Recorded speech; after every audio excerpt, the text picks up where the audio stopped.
Bismillah ar-Rahman ar-Rahim. Iyyaka na'budu wa iyyaka nasta'in.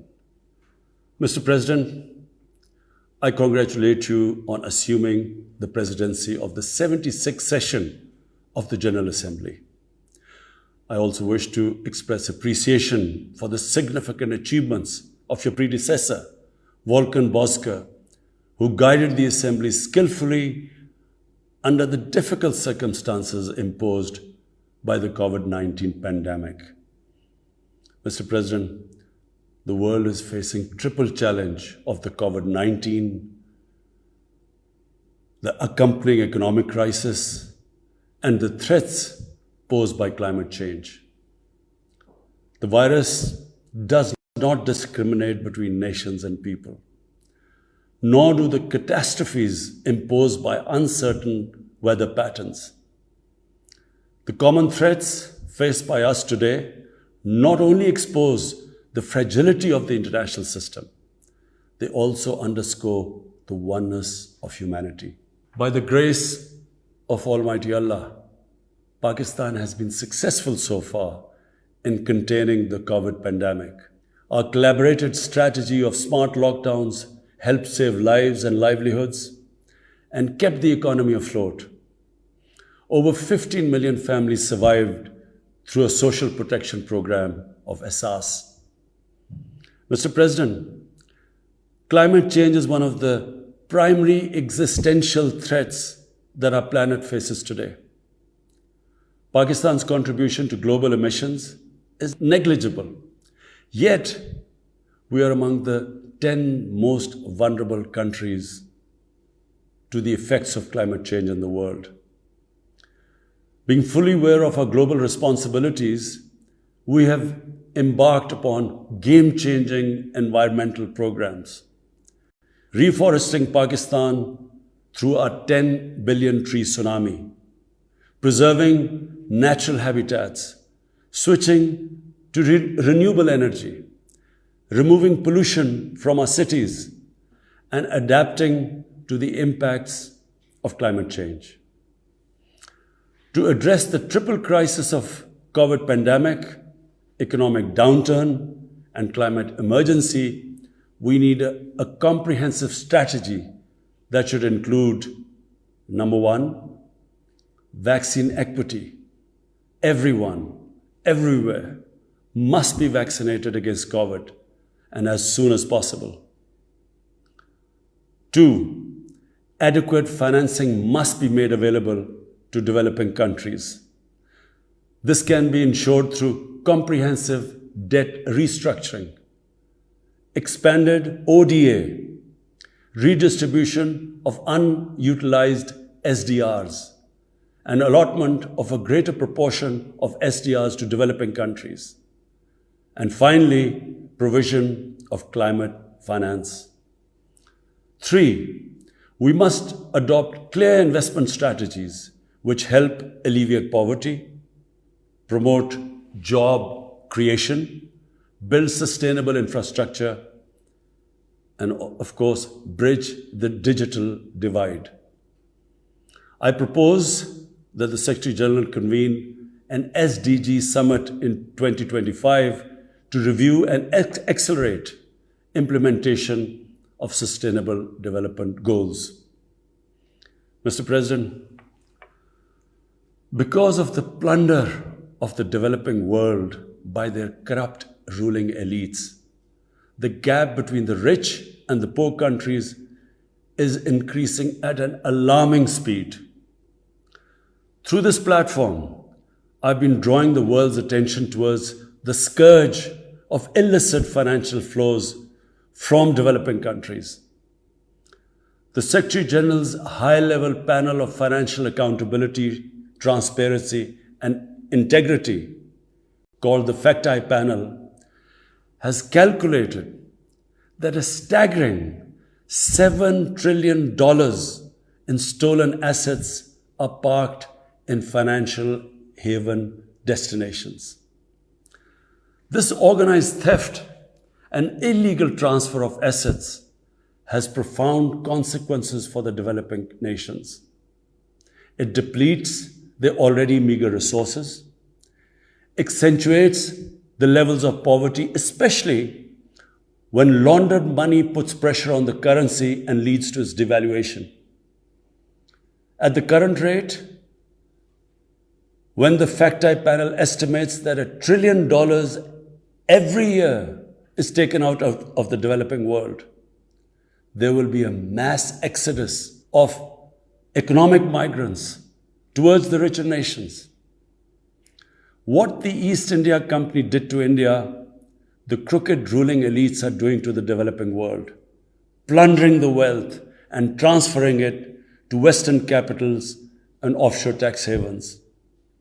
And Mr. President, retrieving the stolen assets from the developed countries is impossible for poor nations. The rich countries have no incentives or compulsion to return this ill-gotten wealth. And this ill-gotten wealth belongs, remember, to the masses of the developing world. I foresee in the not too distant future, a time will come when the rich countries will be forced to build walls to keep out economic migrants from these poor countries. I fear a few wealthy islands in the sea of poverty will also turn into a global calamity like climate change. The General Assembly must take steps meaningfully to address this deeply disturbing and morally repugnant situation, naming and shaming the haven destinations and developing a comprehensive legal framework to halt and reverse the illicit financial flows are most critical actions to stop this great economic injustice. And at a minimum, the recommendations of the Secretary General's FactI panel should be fully implemented. Mr. President, Islamophobia is another pernicious phenomenon that we all need to collectively combat. In the aftermath of the 9/11 terrorist attacks, terrorism has been associated with Islam by some quarters. This has increased the tendency of right-wing, xenophobic and violent nationalists, extremists and terrorist groups to target Muslims. The UN Global Counter-Terrorism Strategy has recognized these emerging threats. We hope the Secretary General's report will focus on these new threats of terrorism posed by Islamophobes and right-wing extremists. I call on the Secretary General to convene a global dialogue on countering the rise of Islamophobia. Our parallel efforts at the same time should be to promote interfaith harmony, and they should continue. Mr. President, the worst and most pervasive form of Islamophobia now rules India. The hate-filled Hindutva ideology propagated by the fascist RSS BJP regime has unleashed a reign of fear and violence against India's 200 million Muslim strong community. Mob lynching by cow vigilantes, frequent pogroms such as the one in New Delhi last year, discriminatory citizenship laws to purge India of Muslims, and a campaign to destroy mosques across India and obliterate its Muslim heritage and history are all part of this criminal enterprise. New Delhi has also embarked on what it ominously calls the final solution for Jammu and Kashmir dispute. It has undertaken a series of illegal and unilateral measures in occupied Jammu and Kashmir since 5th August 2019. It has unleashed a reign of terror by an occupation force of 900,000. It has jailed senior Kashmiri leadership, imposed a clampdown on media and internet, violently suppressed peaceful protest, abducted 13,000 young Kashmiris and tortured hundreds of them. It has extrajudicially killed hundreds of innocent Kashmiris in fake encounters and imposed collective punishments by destroying entire neighborhoods and villages. We had unveiled a detailed dossier on gross and systematic violations of human rights by the Indian security forces in occupied Jammu and Kashmir. This repression is accompanied by illegal efforts to change the demographic structure of the occupied territory and transform it from a Muslim majority into a Muslim minority. Indian actions violate the resolutions of the United Nations Security Council on Jammu and Kashmir. The resolutions clearly prescribe that the final disposition of the disputed territory should be decided by its people through a free and impartial plebiscite held under the UN auspices. India's action in occupied Jammu and Kashmir also violate international human rights and humanitarian laws, including the Fourth Geneva Convention, and amount to war crimes and crimes against humanity. It is unfortunate, very unfortunate, that the world's approach to violations of human rights lack even-handedness and even are selective.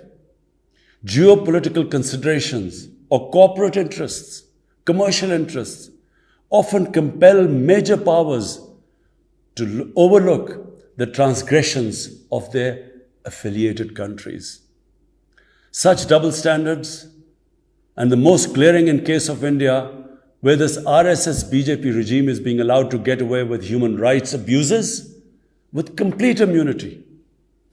The most recent example of Indian barbarity was the forcible snatching of the mortal remains of the great Kashmiri leader, Sayyid Ali Shah Gilani, from his family, denying him a proper Islamic funeral and burial in accordance with his wishes and the Muslim tradition. Devoid of any legal or moral sanction, this action has been against the basic norms of human decency. I call on this General Assembly to demand that Sayyid Gilani's mortal remains be allowed to be buried in the cemetery of martyrs with the appropriate Islamic rites. Mr. President, Pakistan desires peace with India as with all its neighbors. But sustainable peace in South Asia is contingent upon resolution of the Jammu and Kashmir dispute in accordance with the relevant United Nations Security Council resolutions and the wishes of the Kashmiri people. Last February, we reaffirmed the 2003 ceasefire understanding along the line of control. The hope was that it would lead to a rethink of the strategy in Delhi. Sadly, the BJP government has intensified repression in Kashmir and continues to vitiate the environment by these barbaric acts. The onus remains on India to create a conducive environment for meaningful and result-oriented engagement with Pakistan. And for that, it must do, number one, reverse its unilateral and illegal measures instituted since 5th August 2019. Secondly, stop its oppression and human rights violations against the people of Kashmir. And three, halt and reverse the demographic changes in the occupied territory. It is also essential to prevent another conflict between Pakistan and India. India's military buildup, development of advanced nuclear weapons, and acquisition of destabilizing conventional capabilities can erode mutual deterrence between the two countries. And now, Mr. President, I want to talk about Afghanistan. The current situation in Afghanistan, for some reason, Pakistan has been blamed for the turn of events by politicians in the United States and some politicians in Europe. From this platform, I want them all to know the country that suffered the most, apart from Afghanistan, was Pakistan when we joined the US war on terror after 9/11. 80,000 Pakistanis died. $150 billion was lost to our economy. There were 3.5 million internally displaced Pakistanis. And why did this happen? In the 80s, Pakistan was a frontline state in fighting against the occupation of Afghanistan. Pakistan and the United States trained mujahideen groups to fight for the liberation of Afghanistan. Amongst those mujahideen groups were Al-Qaeda, were various groups from all over the world. They were mujahideen, Afghan mujahideen. These were considered heroes. President Ronald Reagan invited them to White House in 1983. And according to news items, he compared them to the founding fathers of the United States. They were heroes. Come 1989, the Soviets leave. So do the Americans, abandon Afghanistan. Pakistan was left with 5 million Afghan refugees.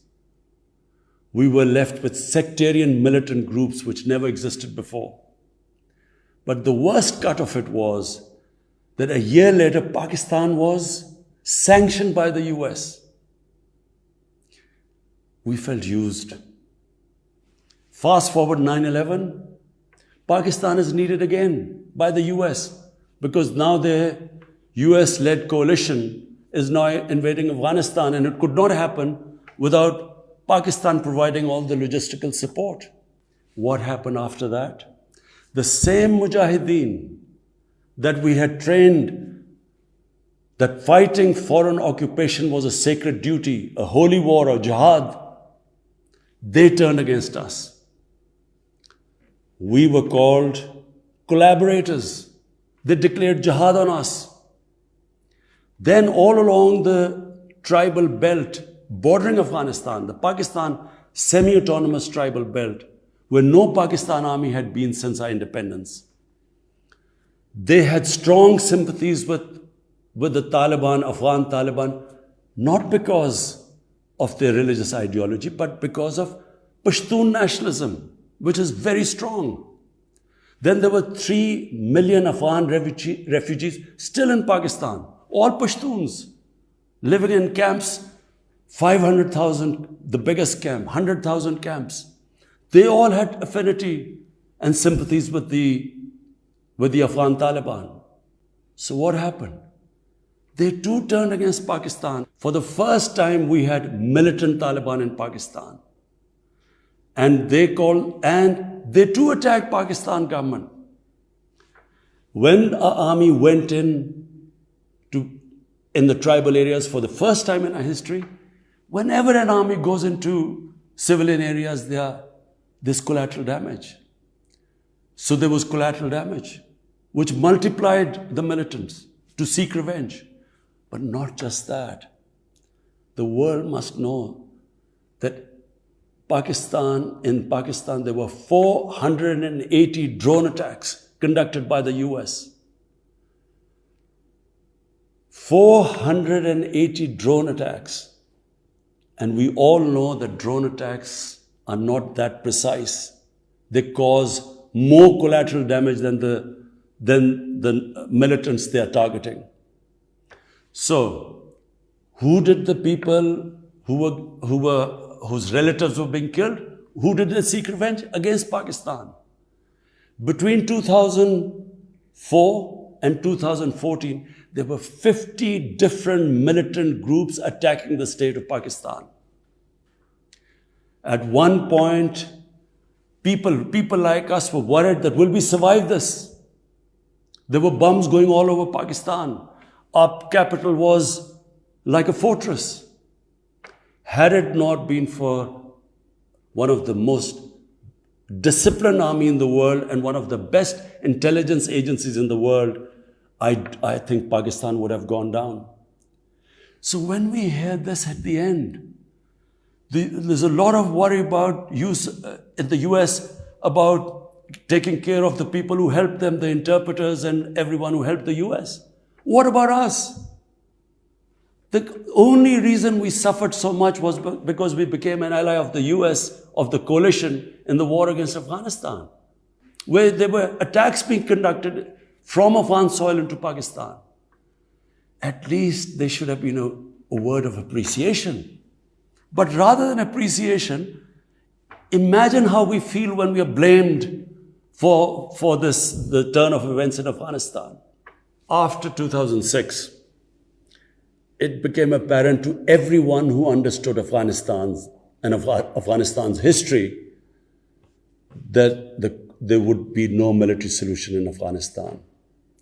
I went to the US, I spoke to think tanks, I met at the time Senator Biden, Senator John Kerry, Senator Harry Reid. I tried to explain to them that there would not be any military solution and political settlement was the way to go forward. No one understood then.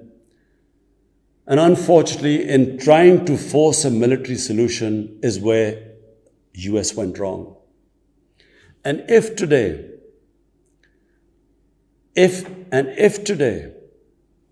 the world needs to know why the Taliban are back in power, all the world has to do is do a deep analysis of why 300,000 well-equipped Afghan army, and remember, Afghans are one of the bravest nations on earth. Why did this 300,000 Afghan army give up without a fight? The moment a deep analysis of this is done, the world would know why the Taliban are back in power, and it's not because of Pakistan. So, Mr. President, right now, the whole world community should think, what is the way ahead? There are two paths we can take. If we neglect Afghanistan right now, according to the UN, half the people of Afghanistan are already vulnerable. And by next year, almost 90% of people in Afghanistan will go below the poverty line. There's a huge humanitarian crisis looming ahead. And this will have serious repercussions, not just for the neighbors of Afghanistan, but it will have repercussions everywhere if a destabilized, a chaotic Afghanistan again becomes a safe haven for international terrorists. The reason why the US came to Afghanistan in the first place. So therefore, there is only one way to go. We must strengthen this current government, stabilize it for the sake of the people of Afghanistan. What have the Taliban promised? They will respect human rights. They will have an inclusive government. They will not allow this soil to be used by terrorists. And they have given amnesty. Now, if the world community incentivizes them, encourages them to walk this talk, it will be a win-win situation for everyone. Because these are the four things that in Doha, when the US was talking to the Taliban, these were the conditions the dialogue was all about. So if the world can incentivize them to go this direction, then after all, this 20-year of presence, of coalition presence in Afghanistan would not be wasted, because Afghan soil would not be used for international terrorism.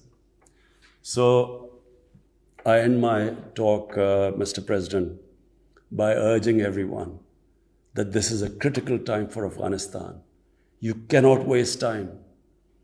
Help is needed there. Humanitarian assistance has to be given there immediately. And the Secretary General of the United Nations has taken bold steps. I urge you to mobilize the international community and move in this direction. Thank you.